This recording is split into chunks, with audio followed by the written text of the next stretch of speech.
experience namin working with Maka Kids ay talagang nakakabata. Nakakabagets. We feel Gen Z din. Oo. At saka well, mahuhusay din yung mga bata, no? And marerespeto. That's what I appreciate about them. And as Miss Chin Chin, no, there was this scene with Josh, diba, Ford.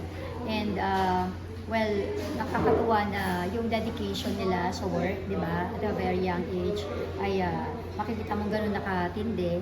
And pagka, syempre, play kapag hindi pa nagtitake, pero once na nagtake naman, di ba, ano na sila, seryoso na sila. Yes, focus na.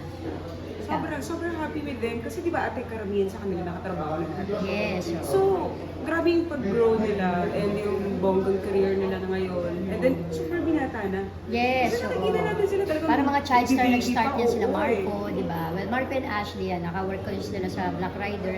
And si Josh naman, I've been seeing him sa mga events ng GMA. And lagi na lang na, alam mo yung bumabati talaga, yung oo, hindi nila nakakalimutan kung baga magbigay-pugay bilang mga ate nila kami, di ba? Yes. So, nakakatuwa, na-appreciate namin yung disiplina rin ng mga bata. And also, first time naman working with Stephanie, di ba? Sila Sean, si Sean Lucas, so Sean and all the other kasi Shanti also.